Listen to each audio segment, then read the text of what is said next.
검사가 있나요?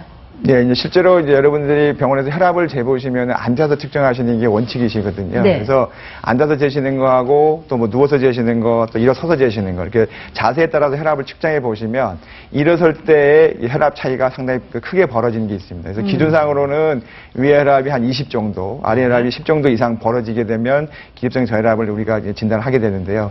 실제로 검사를 해보시면 이렇게 큰 차이를 느끼시는 분은 사실 없습니다. 근데 그래도 증세와 이와 같다 그러시면 기립성 저혈압을 의심해 보실 수 있겠고, 뭐 저혈압까지는 아니다 하더라도 기립성 어지럼증 정도는 진단을 받으실 수 있겠습니다. 네, 그렇군요. 그럼 이게 그 고혈압이나 저혈압 같은 이런 혈압 관련 질환이 있으신 분들한테는 좀 흔히 나타날 수 있는 건가요? 예, 우리 이서정 아나운서가 평상시 저혈압이시죠? 네, 저는 좀 저혈압. 예, 되게 이제 보시면은 체구가 마르시고 이렇게 좀 가냘프신 분들이 혈압이 낮습니다. 근데 네. 일상생활에서는 전혀 문제가 안 되실 거고요. 실제로 기립성 저혈압은 이제 그 혈압 때문에, 고혈압 때문에 약을 드시는 어르신들 경우에서 많이 경험하실 수가 있습니다.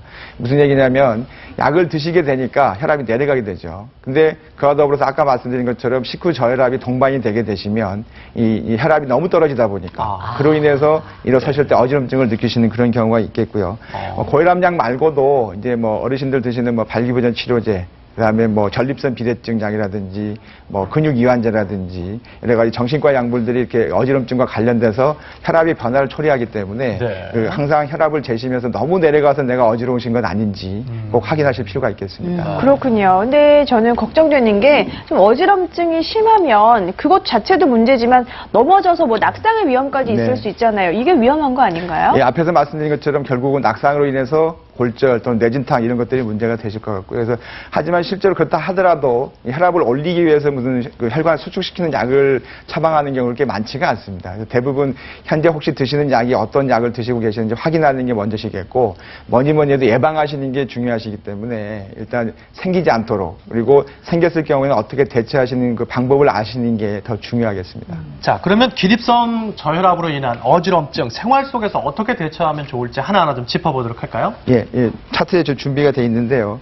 아까 우리 화면에서 보시다시피 이제 앉아서 신문을 보시다가 갑자기 벌떡 일어나시니까 어지러셨지 않습니까? 그래서 우리 어머님들도 아까 아침에 일어나시다가 일어났다 어지럽다고 하셨는데 누워있거나 또 오래 앉아있거나 하시다가 갑자기 벌떡 일어나시는 이런 자세는 조금 주의를 하실 필요가 있겠고요.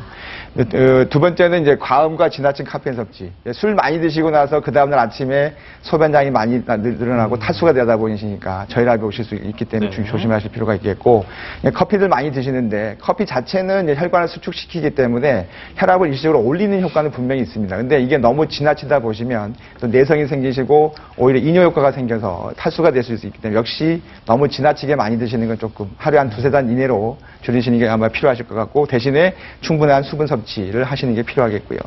세 번째는 이제 찜질방 사우나. 보시면 이제 땀 빼러 가시고 이제 때밀러 가시는 분 많으신데요. 그러니까 그러나도 혈압이 내려가는 상황이죠. 그러니까 뜨뜻한 상황, 따뜻한 상황에서는 혈관이 확장될 거기 때문에 혈압이 더 내려가실 겁니다. 거기다가 땀 뺀다고 더 뜨거운 데 들어가시죠. 그러다 보면 탈수까지 되시니까. 그래서 저혈압이 될 수 있는 위험성이 많으시니까 그렇죠. 가시더라도 너무 뜨거운 데 가서 땀 빼시지 마시고 그냥 즐겁게 노시다 오시는 게 좋겠습니다. 네 번째, 앞에서 계속 말씀드렸던 고혈압으로 지금 약을 드시는 어르신들이 문제입니다. 그러니까 맨 처음에 약을 드시기 시작할 때, 그리고 중간에 혈압이 조절되지 않아서 약을 갖다 좀 조절할 때, 그다음에 세 번째는 약을 좀 안 돼서 바꿀 때라든지 이런 상황에 따라서 어떤 어지럼증이 생기실 수가 있습니다. 그러니까 뭐 일시적이신 거는 상관이 없겠습니다만은 계속해서 내가 매일같이 약 먹고 나면 어지럽고 계속 반복이 된다고 하시면 주治선생님과 상의하셔서 혹시 내가 약을 너무 지나치게 과용해서 문제 생기는 건 아닌지 반드시 상의하셔서 약을 좀 조절하실 필요가 있겠습니다. 네, 그러니까 일상생활에서 저 네 가지 원칙은 좀 지켜주시는 게 좋겠는데요. 이 내용을 보시면서 황준희 씨께서 이건 좀 어려울 것 같아 하시는 게 있을 것 같아요.